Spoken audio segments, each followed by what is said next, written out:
I call this regular meeting to order at 6:43 p.m. The Pledge of Allegiance will be led by Commissioner Cabot. All right. We get the flag up. Maybe not. Put your hand over your heart. All right, begin. I pledge allegiance to the flag of the United States of America and to the republic for which it stands, one nation, under God, indivisible, with liberty and justice for all.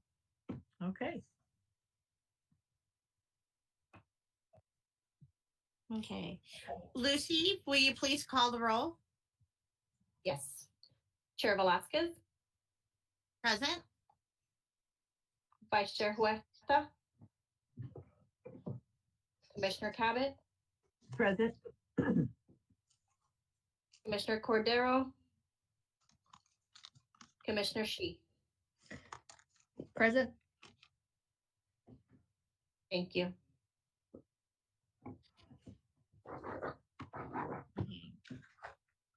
Okay, approval of agenda order. Are there any objections to the agenda order? I make a motion that we approve the agenda. Okay. Motion made by Commissioner Cabot and seconded by? Oh, I have a modification to the agenda. Oh, no, this is agenda, not the order. Agenda order. Agenda okay, yeah. order. I second, I'm sorry. If I there, confused it with a different item. okay. And if there's no, if there is no order, if there's no objections, we don't really need to make a motion or a second, so we can go ahead and continue on Okay. the agenda. We do need approval of the minutes though coming up, right? Yes, we haven't gotten there yet, but yes, we Yep. will. Is there a motion to approve the agenda minutes? I have Before a we get to that, modification. if I can just That- interject really fast. Okay, If I could just interject, yeah, Commissioner Velasquez, I just need to read off the information about the public comments. And then we can head over to item number 3 for the approval of the minutes. Okay. Tonight's meeting is live streamed on cable channel 3 and on our online platforms. Please email all public comments to Community Services Department at cscommission@sgch.org no later than the time the item is considered by the commission tonight. Comments will be read up for up to 3 minutes each. Comments received after the end of the public comment section will be forwarded to the commission after the meeting. If you wish to be added to the distribution list to receive commission agendas, please email your request to cscommission@sgch.org. Thank you. Stop. okay. This is the time set aside for members of the public to address the Community Services Commission on items of interest that are not on the agenda but are within the subject matter jurisdiction of the commission. Pursuant to the Brown Act, the Community Services Commission cannot answer any questions or take any action until such time as the matter may appear as an item on a future agenda. Lucy, do we have any public comments for tonight's meeting? I'm sorry, that was a mistake. I'll be reading the public comments while Lucy takes the minutes tonight. And as of this moment right now, we have no public comments to our CS Commission. Okay, then we can move on to action items. Approval of minutes. The minutes are a record of the official actions taken at the Community Services Commission meeting. The time for public comment on this item is now closed. Christina, do we have any public comments on this action item? We do not. Is there a motion to approve the minutes of November 1st, 2021? I have a modification to the agenda order. Okay, motion made by Commissioner T and seconded by? Oh, I'll second. Sorry, that. I have a modification. He has a For the modification, so we can't Yeah, to second the it. agenda, to the minutes. Minutes? Sorry. No problem. Go ahead, Commissioner Tate. For item number 1, approval of the agenda order. It says it was seconded by Commissioner Ship. I didn't second that one. Okay, we'll need to go back and listen to the minutes from the meeting in November and clarify to see if there was a second and who that second was made by. So we'll go ahead and revisit that, and based on that information, we wouldn't be able to approve the minutes tonight since I won't be able to listen in onto the YouTube minutes from the November 1st meeting. So we'll go ahead and table this. But are there any other changes to the November 1st minutes besides item number 1? That's all I have. Okay, perfect. So we will check on this and we'll bring this back to commission at the February meeting for approval. Thank you. Thank you, Commissioner. And we still need a second. We don't need a second because we won't be approving this tonight. Okay. But actually we can make a second. We just need to go back and listen in, and then we'll bring back the corrections. So if the commission's okay, we can go ahead and get a second as well. Okay. Moving forward to discussion items. COVID-19 update. The time would for be public me. Mhm.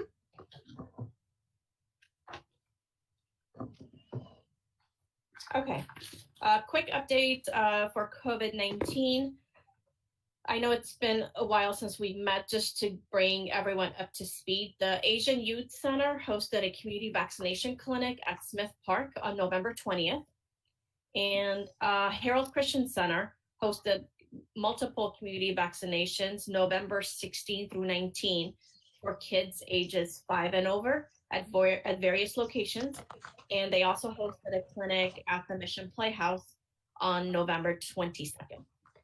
This coming Saturday, January 8th, the City of San Gabriel will be partnering with Paramount Family Pharmacy in offering a vaccination clinic. And that will be held at the Adult Recreation Center from 10 a.m. to 3 p.m. The information on this vaccination clinic is on our website. If anyone is interested in getting more information or would like to register for the vaccine, go ahead and let me know and I will email you that information. And that's all I have for the COVID update. If there are any questions, please let me know.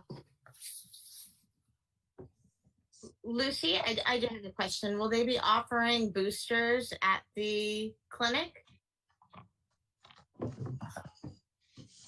For this Saturday's clinic, it will be boosters only. They will not be offering first and second doses, boosters only. Okay. And it will be both Moderna and Pfizer. Pfizer. Lucy, I have a question. Do we know what is the percentage of the vaccination that St. Gabriel has as of now? Or As far most as how recent? many residents Right. are vaccinated, that information I don't have. And I'm not sure if we're able to get that information from the county. I don't really know because there's different vaccination clinics throughout the city. You know, the ones that we've done, we kind of know how many people have come about to our clinic, but not everyone that has come to the clinic is a St. Gabriel resident. So unfortunately, I don't have those that information for you, Commissioner Shea. Okay. Any other questions, commissioners? No. No, I don't have any. Okay, we'll be moving on to expanded transit services. Staff will present an update pertaining to the expanded transit service. Thank you. The time for public comment As on this everyone, is now closed. Christina, do we have any public comments on this discussion item? We don't have any public comments at this time. thank you. And St. Gabriel's out. Sorry, interrupt. Go ahead, Chair Velasquez, did you have something to add? Oh, no. As everyone is aware, St. Gabriel's Dial-A-Ride program operates currently curb-to-curb transportation to seniors 62 and over and individuals with disabilities. The service is available to destinations in St. Gabriel and within 5 miles of the city limits. The city contracts with First Transit to manage and operate the Dial-A-Ride service. City Council had expressed interest in reviewing an updated service model, which would expand transit options, increase ridership, and provide a more updated system for our community.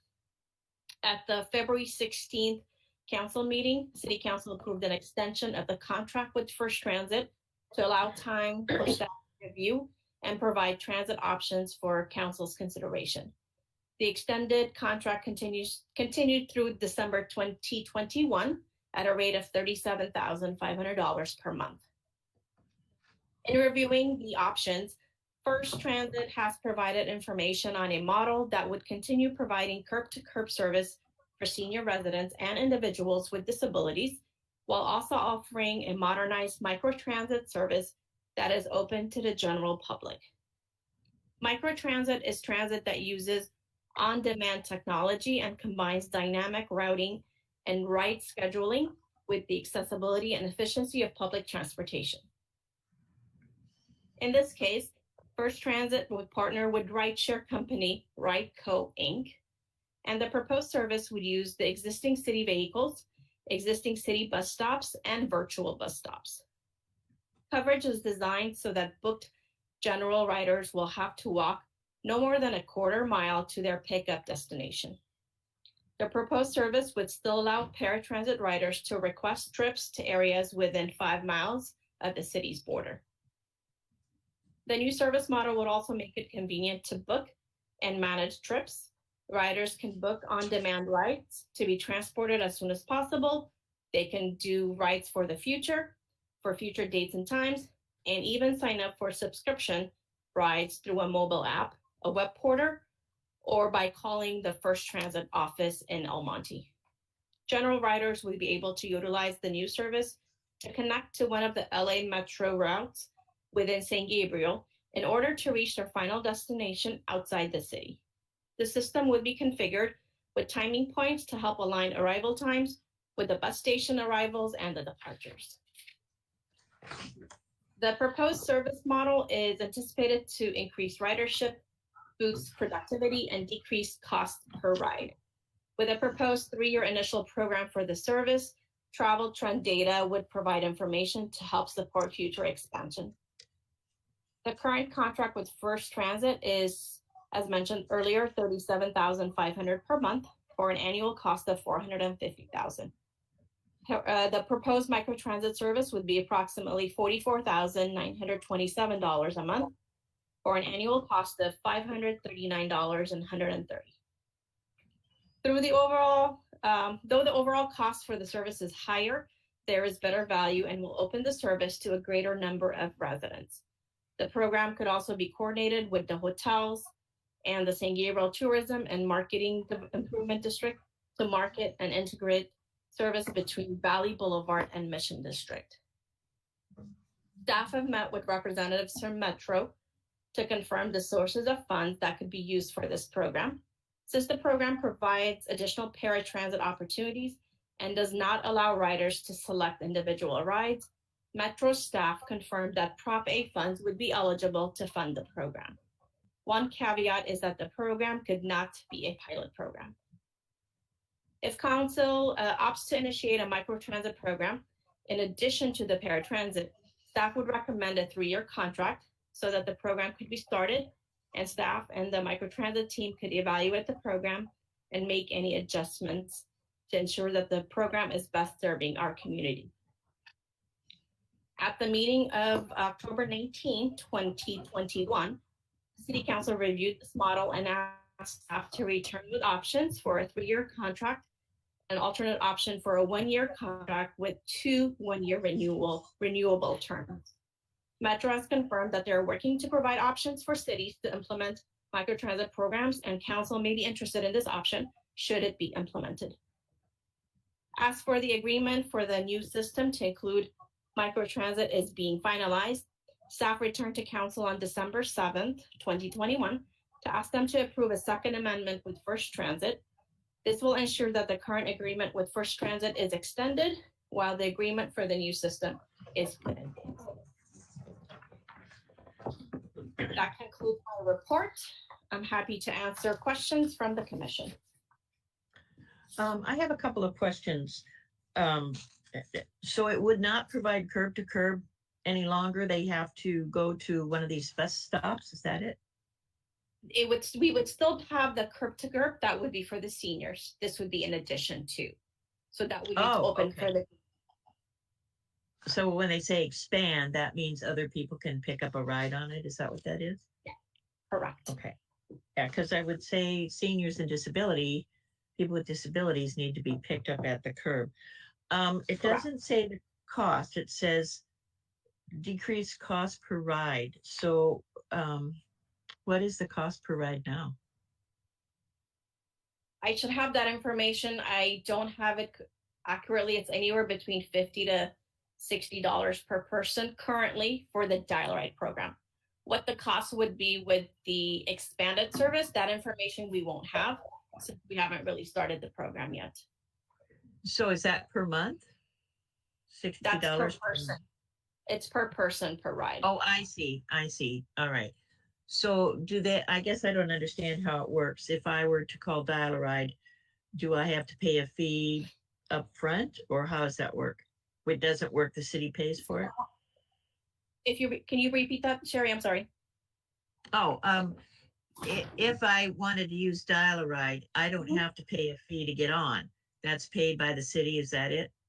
The fee for seniors and disabled persons currently for the dial ride program is 50 cents each way. Okay, I was gonna That's say all. there has to be a little bit of a fee, but not much. Yeah, okay. That's, so it hasn't been determined yet if we're going to go with the new system, but it's gonna be discussed at the city council tomorrow, you think? I don't believe it's on the agenda for Okay, tomorrow's meeting, but staff is working with First Transit as well as the new company Rideshare to figure out okay. the option right now. So staff recommendation is a 3-year option, but we don't have that information yet. So Okay. I'm not sure if it will be at the second meeting in January or if it will be further down. But for Oh. now, we've gone ahead and approved the contract so that the dial ride operation will continue on. Okay, sounds good. That's all I have. Okay.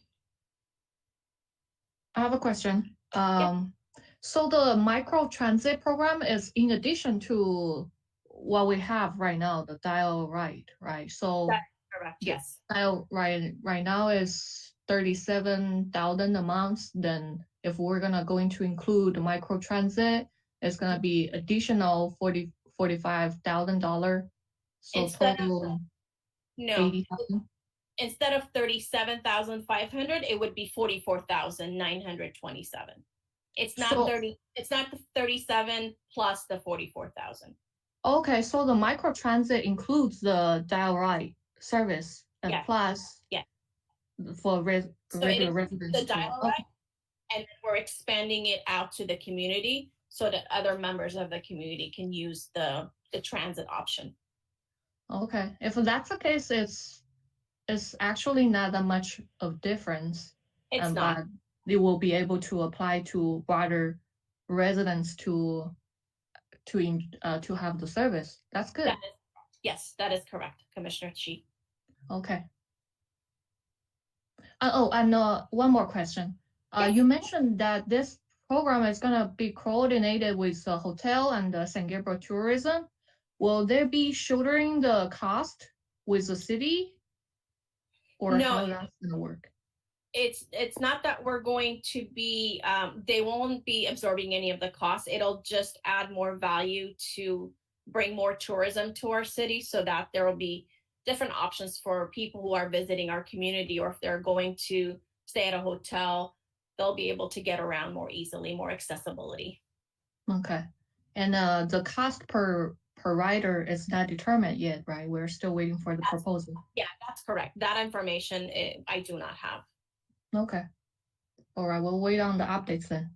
Okay. Do we have any updates on that one yet? Like when this gonna be brought up to the city council? Because I see the current Yes. extended program is gonna be end in April. As far as believe. what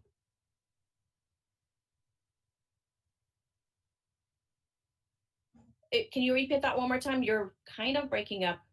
Oh, You said something in April? right. The current dial ride service, the extended program, I think it is going to end in April, if I'm not mistaken. You know what, Commissioner Shi, I'm not sure. I don't remember if it was going to be extended through April or not. I know this last one ended in December of 2021. I believe we may have done a 6-month or a year extension, but I'm not 100% sure. I can double check on that and send you a quick email or a text with that information if you'd like. Okay, sounds good. Thank you. Okay, you're welcome.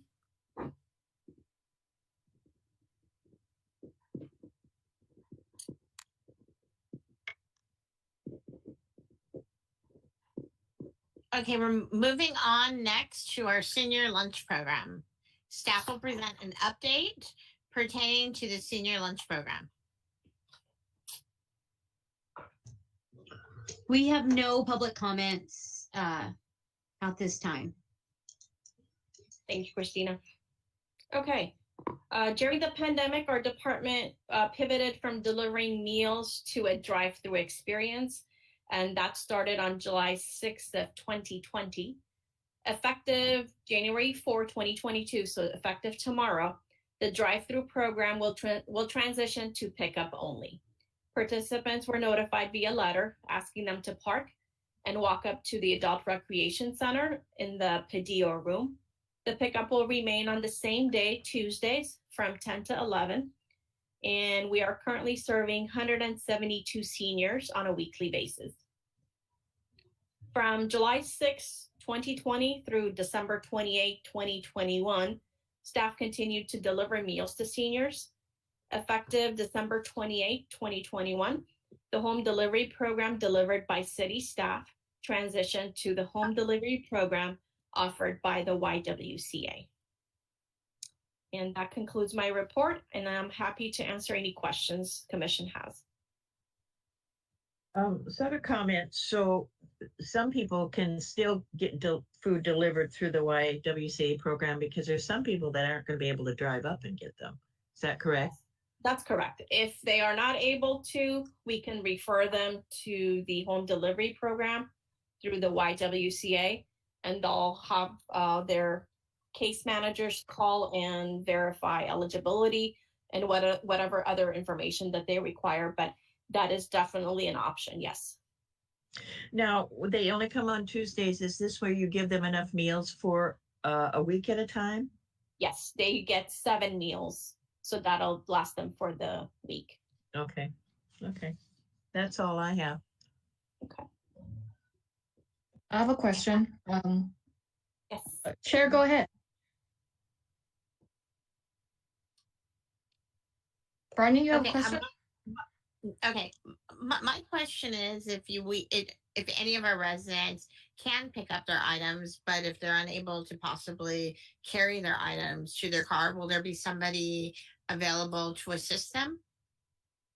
I'm sure we can definitely work on something like that. I don't know how many staff we'll have starting tomorrow since this is going to be a different program, but that's something that we'll be able to help them out with. So all they need to do is let us know. Okay.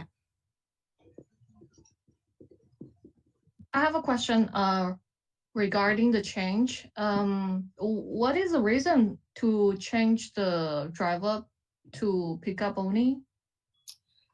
We've been thinking about this for a while now. A lot of other centers have already transitioned into doing pickup.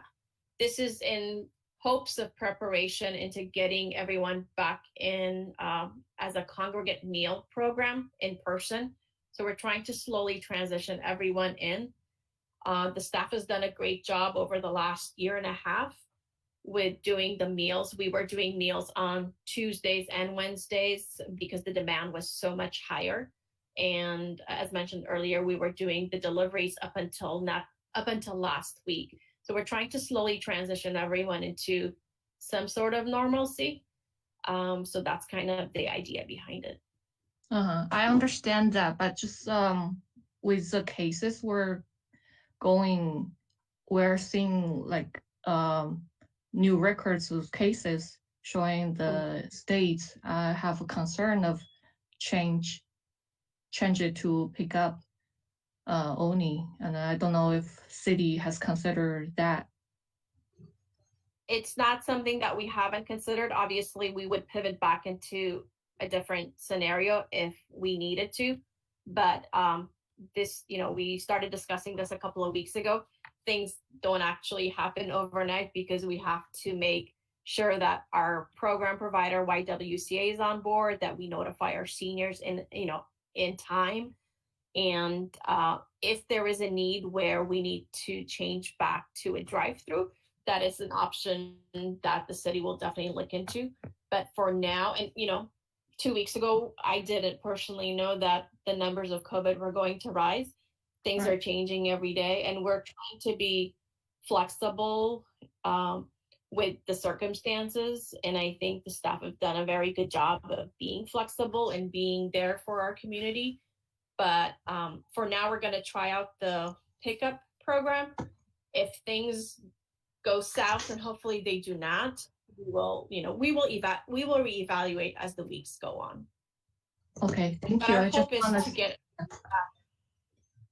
right. Yeah, our hope is eventually to get everybody back in person. When that will happen, I don't know. But we'll keep everyone, we'll keep everybody updated as things go on.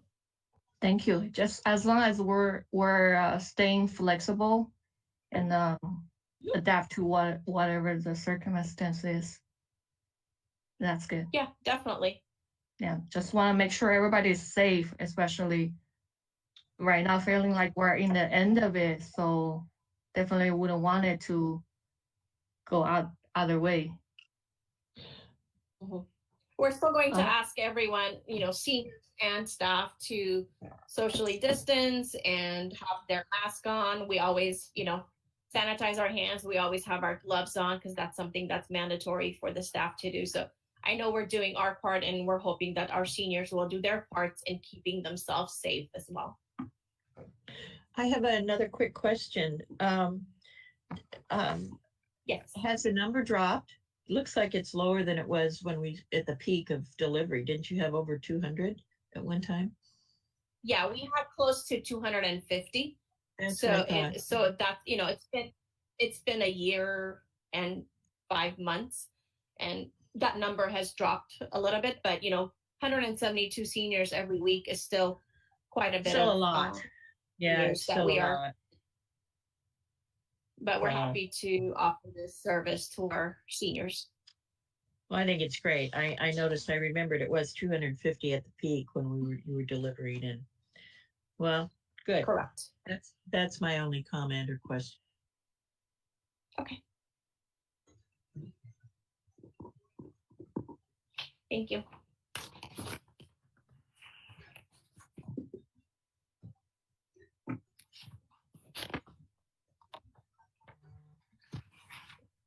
Okay, we're moving on to the monthly department report. Staff will present the monthly department report pertaining to departmental programming.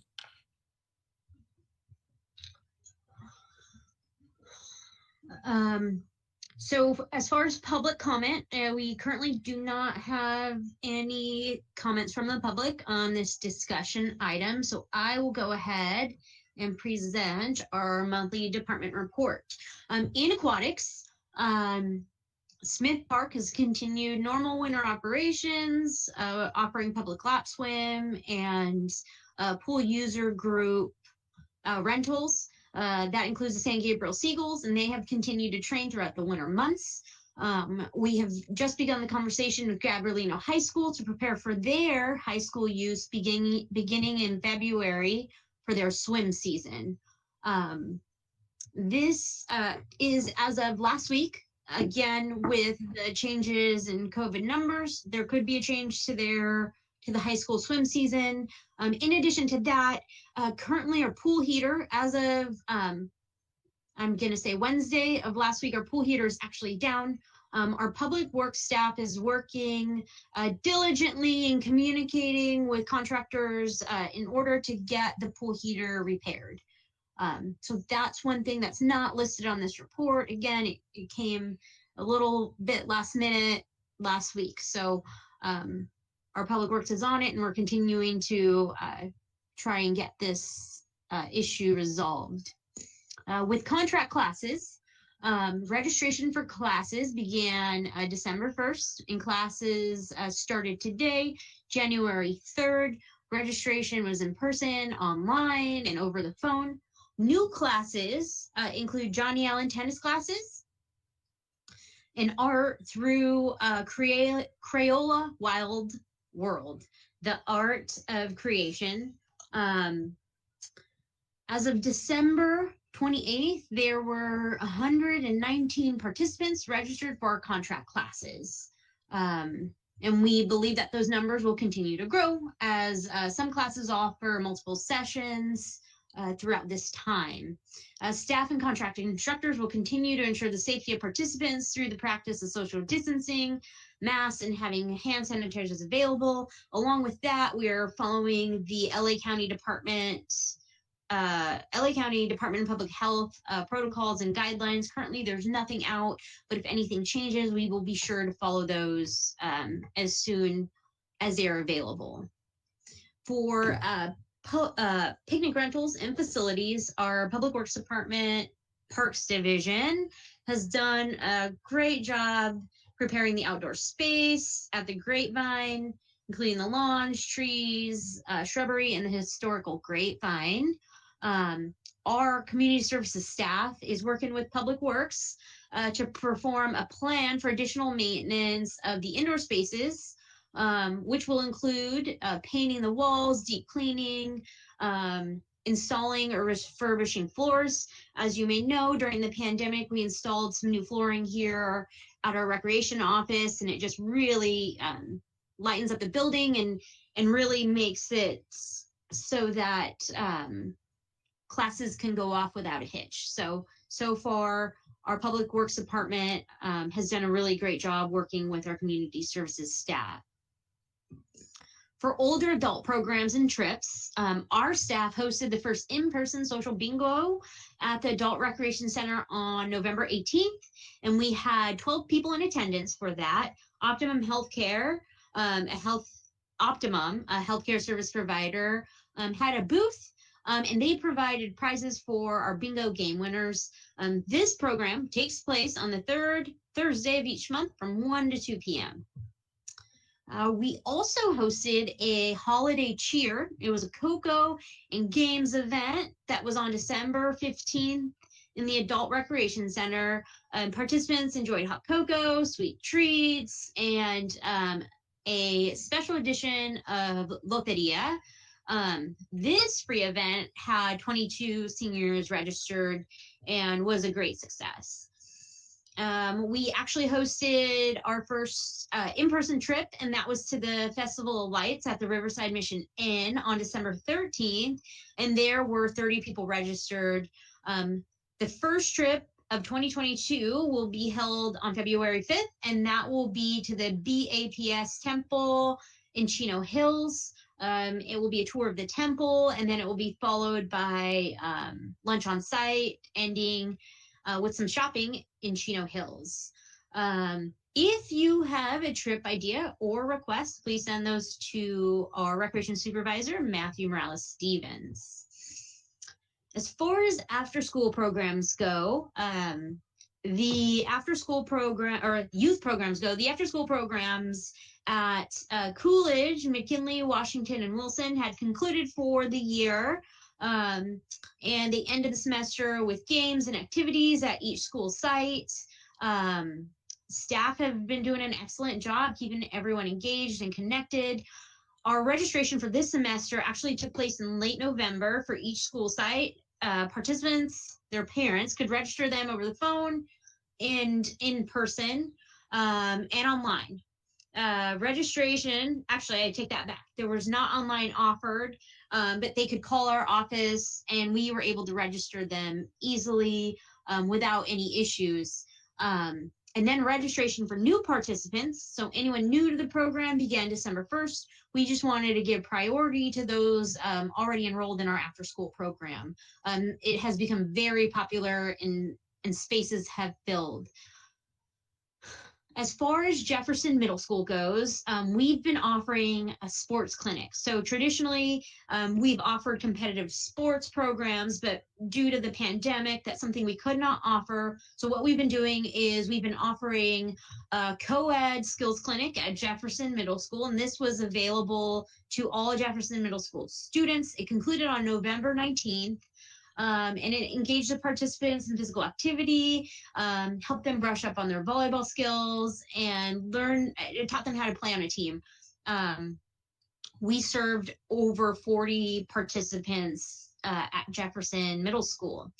So once that concluded, we are scheduled, today was our very first day of hosting our basketball clinic. So same format, it's not competitive play, it's skill-based. So skills include dribbling, passing, shooting, and defense. And again, this is only open to Jefferson Middle School students. And if you have more information about the sports program, you can contact our recreation coordinator, Amy Cortez. So we are gonna move along to special events, and we did not have our meeting last month. So we're just gonna recap a few of our events that have taken place. So the first was our drive-through trunk or treat. And this was offered as a drive-through event along with a movie in the park and a virtual costume contest. This again is in place of our annual Fall Fun Fest. We had in total for drive-through trunk or treat 159 cars. And there were an average of 2 children per car. So we served approximately 318 kids for a trunk or treat.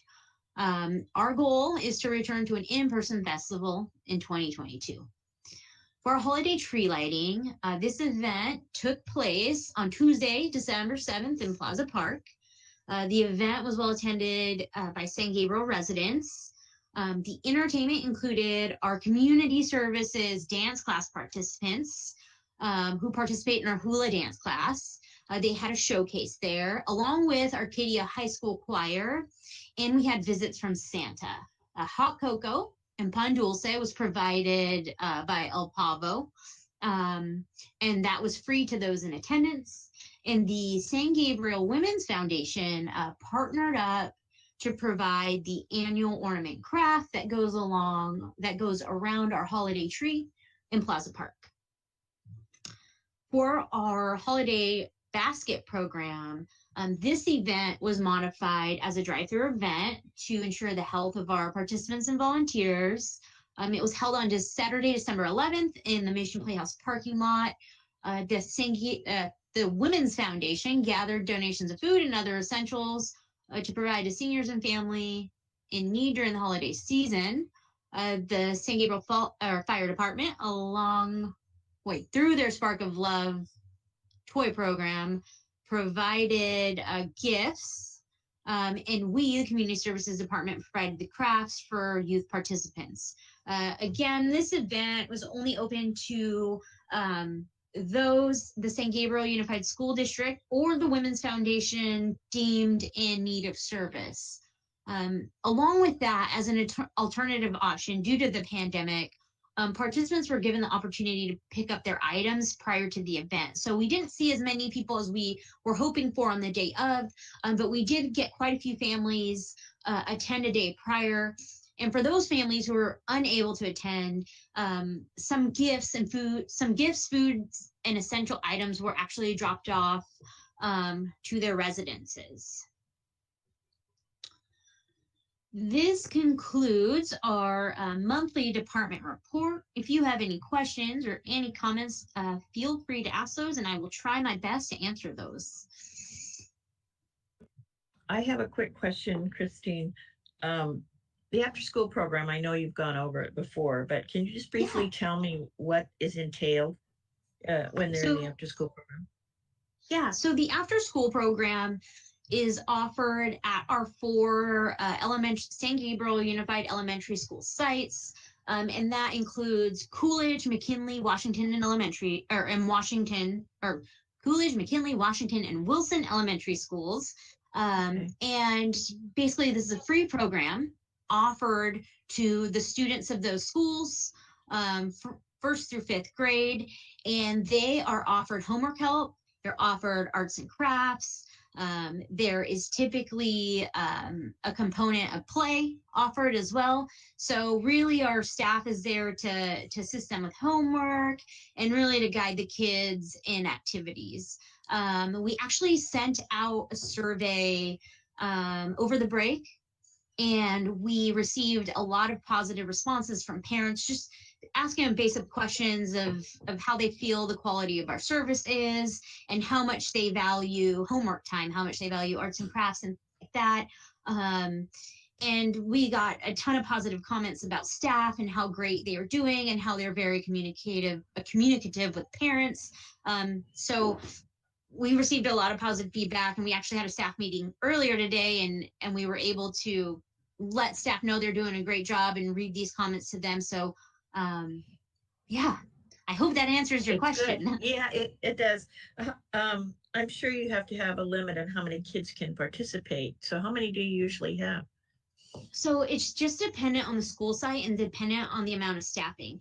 So some school sites have 20, and then we have another school site where we've upped it to 40. It's just, again, it's dependent on the site and the need. Another thing that we've done is when we initially started back in person at our school sites, we actually had to hire additional staff to be able to provide service for those people who are on the waiting list. So that's something that we have been doing. And I know one of the positive comments we received was from a working parent who just, really enjoyed the program and just had a bunch of positive things to say about how this is available to them and to their child. How long does it last after school when they get done with school? It goes up until, yes, it goes up until 5 o'clock. Okay. So from the end of school, Wednesdays are typically minimum days. So those days are a bit longer. So from the end of school up until 5 o'clock. Oh, how many staff do you usually have to have at each school to carry this out? It seems like a lot of work. Yeah, typically we have between 2 and 3 staff, dependent on the site. Okay. All right. Thank you. That's great. It's a great program. All right. That's the only question I had.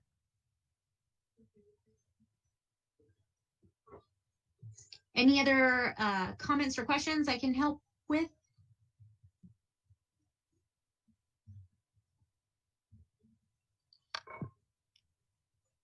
Okay, now we can move on to dates to remember.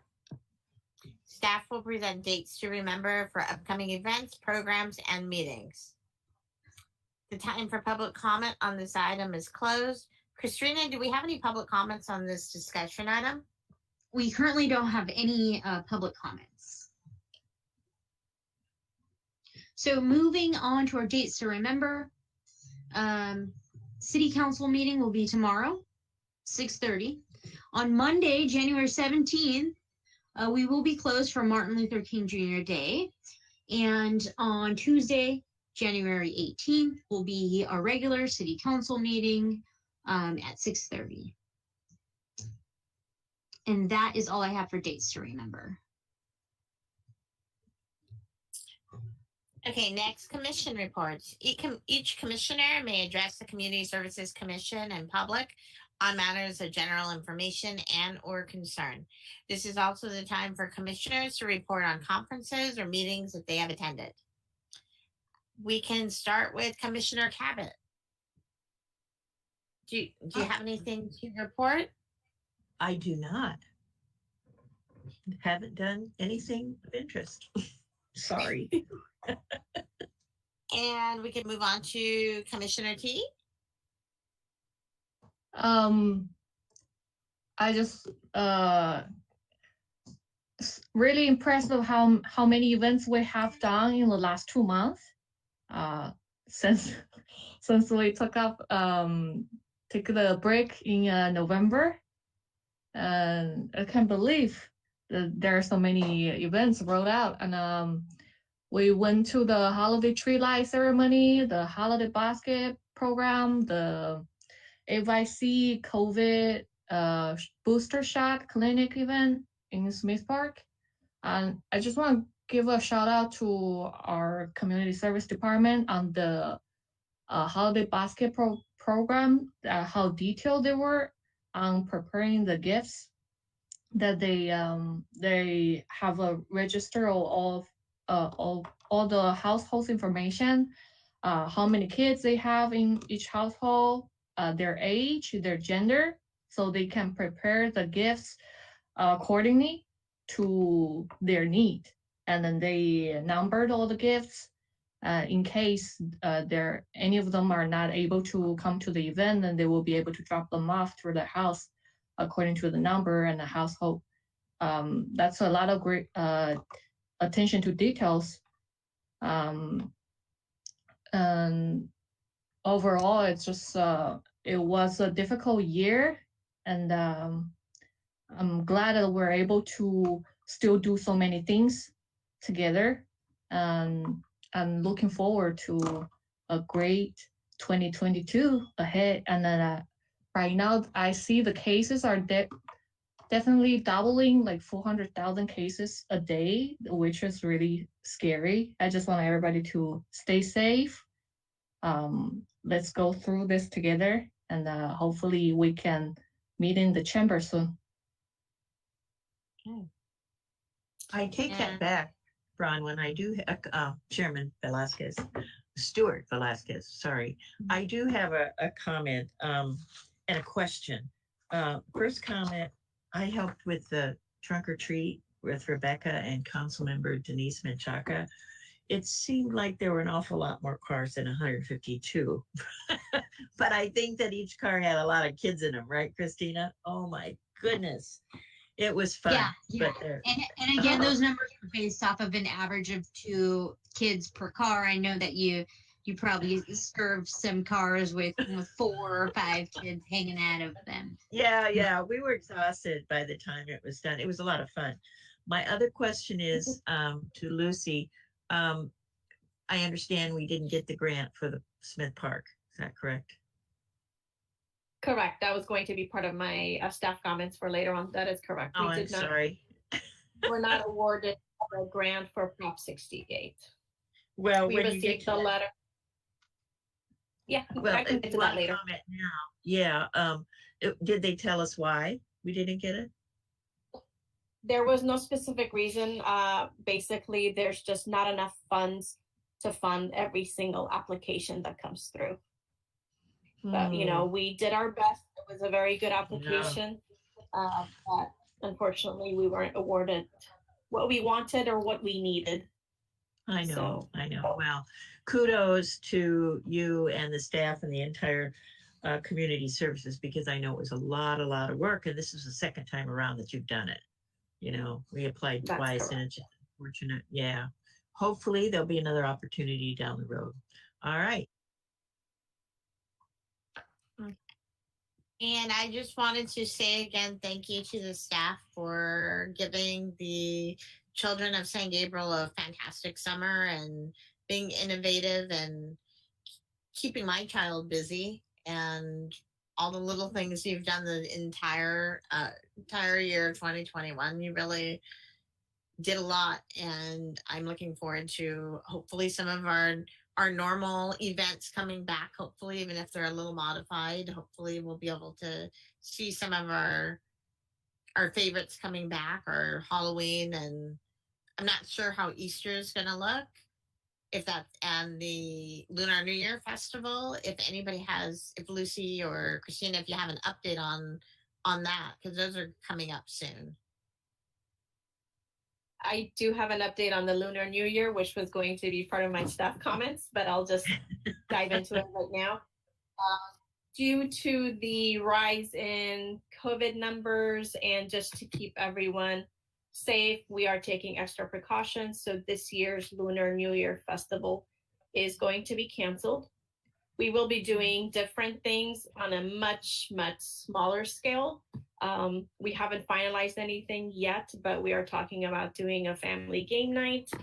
We are talking about doing some activities, Lunar New Year themed, of course, at the school sites, at the 4 elementary school sites.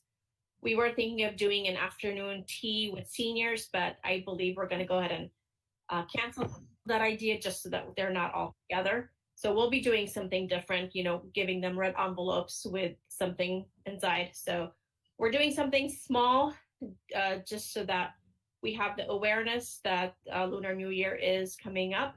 We don't want to forget about the festivities, but obviously our Lunar New Year is very grand. You know, it does attract 10,000 plus people, and the timing right now is not on our side. So that's all I have.